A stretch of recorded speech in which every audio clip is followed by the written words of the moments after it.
Olá, acadêmicos! Sejam bem-vindos! Nesta aula, discutiremos sobre mecanismos e formas de controle ambiental. E nos dias atuais, o que mais se ouve falar é justamente dos impactos ambientais gerados pelo acúmulo de resíduos sólidos, geração de efluentes tóxicos ou poluentes atmosféricos, ocasionando sérios danos à saúde da população e ao meio ambiente. Assim, torna-se cada vez mais comum a ocorrência de fenômenos como enchentes, efeito estufa e eventos extremos da natureza, como os tsunamis.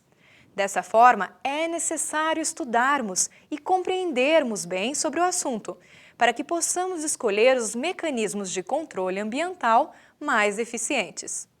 O controle ambiental e as suas ferramentas, como a legislação ambiental, e o estudo de impactos ambientais tem auxiliado muito na fiscalização, buscando melhorias no controle dos riscos e dos danos causados ao meio ambiente.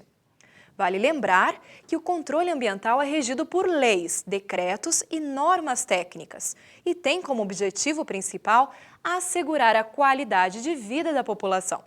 Vamos ver melhor sobre o conceito de controle ambiental.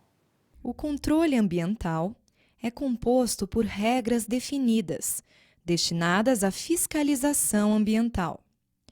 Dessa forma, é constituído por leis e normas que regem os efeitos dos impactos ambientais, avaliando os danos causados ao equilíbrio do meio ambiente. O controle ambiental está relacionado ao monitoramento e à fiscalização de emissões atmosféricas, resíduos sólidos e efluentes, potencialmente danosos ao meio ambiente. Assim, o controle ambiental está relacionado à fiscalização e ao monitoramento de poluentes na forma de resíduos sólidos, efluentes contaminantes e gases e partículas atmosféricas. O excesso de lixos nos centros urbanos leva à proliferação de doenças, além de dificultar o escoamento superficial de águas, causando enchentes. Efluentes tóxicos lançados em rios sem nenhum tratamento prévio vão levar ao consumo do oxigênio dissolvido e à elevada mortandade de peixes e demais organismos aeróbios. Poluentes atmosféricos tóxicos, por sua vez, conduzem ao desequilíbrio ambiental, induzindo a mudanças climáticas em todo o globo. Bem, e o controle ambiental se mantém entre três eixos principais: o licenciamento, a fiscalização e o monitoramento. Vamos ver. O licenciamento é a ferramenta responsável pelos mecanismos de prevenção. Por meio do licenciamento, é possível definir quais poderão ser as melhores formas de intervenção relacionadas à manutenção da qualidade e ao equilíbrio do meio ambiente. A fiscalização funciona como uma ferramenta que corrige e procura reparar um dano ou potencial de risco na área ambiental. Define o que pode ser feito para minimizar os possíveis danos que algum empreendimento possa causar. O monitoramento é um mecanismo que estabelece um elo entre o licenciamento e a fiscalização. É a partir do monitoramento que são estabelecidas as principais metas que devem ser atingidas para preservar o meio ambiente.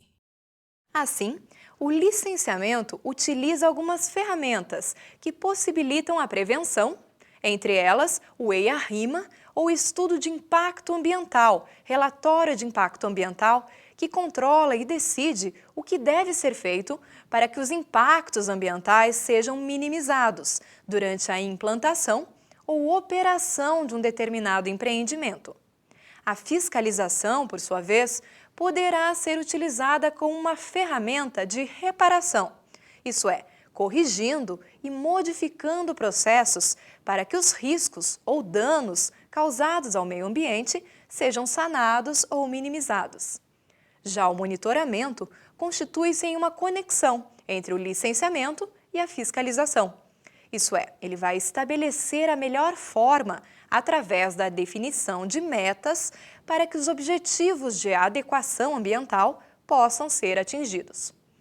Bem, vamos conversar agora sobre a legislação ambiental brasileira, que se destaca por ser uma das mais completas do mundo. E mesmo não sendo cumprida integralmente, a normatização brasileira dispõe sobre temas importantes que garantem a preservação do meio ambiente em todo o país. Atualmente, há 17 leis federais brasileiras que têm como objetivo o meio ambiente e os impactos ambientais.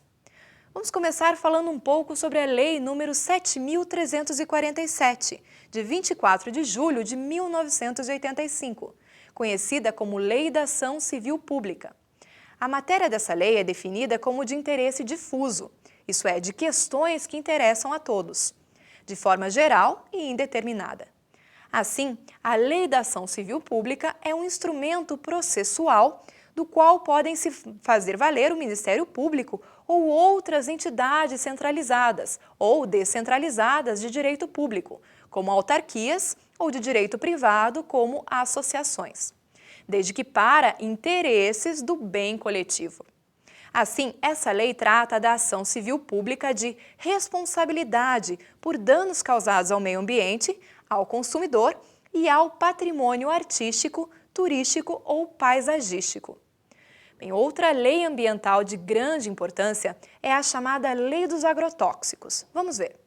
A Lei número 7.802, de 10 de julho de 1989, também conhecida como Lei dos Agrotóxicos, regulamenta desde a pesquisa e fabricação dos agrotóxicos até a sua comercialização, aplicação, controle, fiscalização e também o destino da embalagem. Esta lei também define o conceito de agrotóxico, abrangendo diversos compostos que até a promulgação da lei não eram regulamentados. Assim, ficam definidos como agrotóxicos todos os produtos e agentes de processos físicos, químicos ou biológicos, destinados ao uso nos setores de produção, no armazenamento e beneficiamento de produtos agrícolas, nas pastagens, na proteção de florestas nativas ou implantadas e de outros ecossistemas, e também de ambientes urbanos, hídricos e industriais, cuja finalidade seja alterar a composição da flora ou da fauna, a fim de preservá-las da ação danosa de seres vivos considerados nocivos. Outra lei que visa a manutenção e a preservação do meio ambiente é a Lei número 6.902, de 27 de abril de 1981. Trata-se da Lei da Área de Proteção Ambiental, ou APA.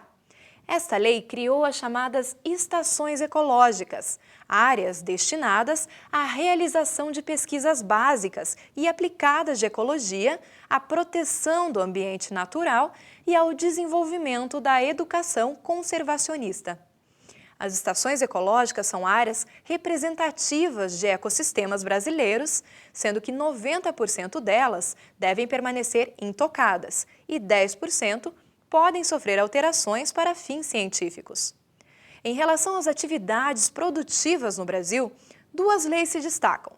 A Lei número 6.453, de 17 de outubro de 1977, conhecida como Lei das Atividades Nucleares, e a Lei número 7.805, de 18 de julho de 1989, denominada de Lei da Exploração Mineral.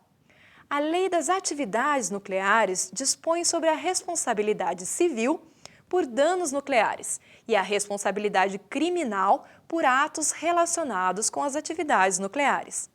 De acordo com essa lei, será exclusiva do operador da instalação nuclear, independentemente da existência de culpa, a responsabilidade civil pela reparação de dano causado por acidente ocorrido nessa instalação, ou ainda quando provocado por material procedente dessa instalação nuclear, quando o acidente ocorrer antes que o operador da instalação a que se destina o material tenha assumido, por contrato escrito, a responsabilidade por possíveis acidentes nucleares.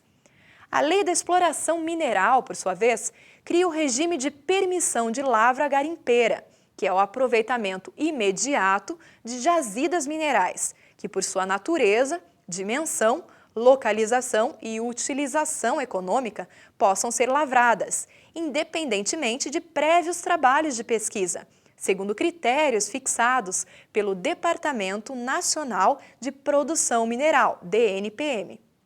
Entretanto, a outorga dessa permissão depende de licenciamento ambiental prévio, concedido pelo órgão ambiental competente, podendo ser cancelada quando as obrigações ambientais não forem observadas. Esta lei também reordena a legislação ambiental brasileira, no que se refere às infrações e punições. De acordo com ela, a pessoa jurídica autora ou coautora da infração ambiental pode ser penalizada, chegando à liquidação da empresa se ela tiver sido criada ou usada para facilitar ou ocultar um crime ambiental. E uma das principais leis ambientais do país foi criada em 12 de fevereiro de 1998.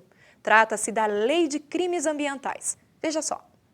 A Lei nº 9.605, de 12 de fevereiro de 1998, dispõe sobre as sanções penais e administrativas derivadas de condutas e atividades lesivas ao meio ambiente, realizadas por qualquer um que incida nas práticas de crime previstas nesta lei.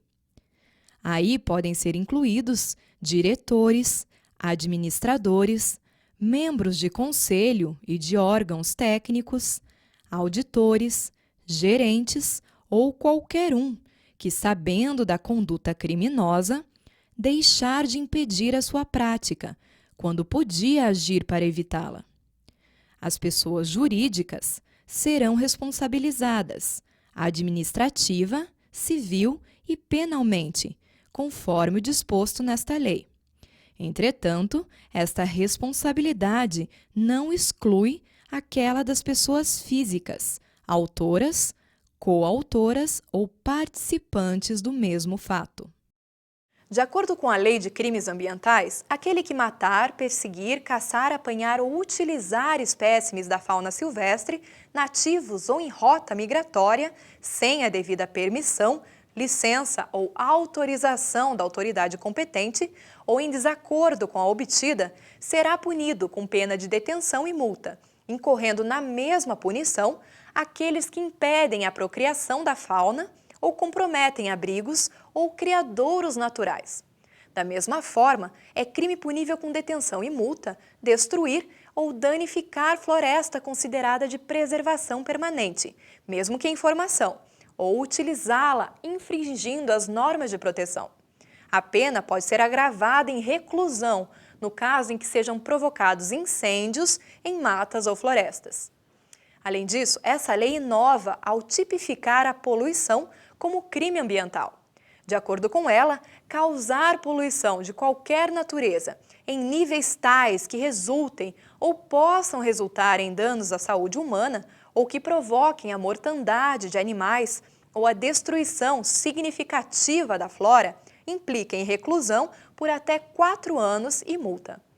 Essa punição poderá ser mais rígida quando for causada poluição atmosférica, que provoque a retirada, ainda que momentânea, dos habitantes das áreas afetadas, ou que cause danos diretos à saúde da população.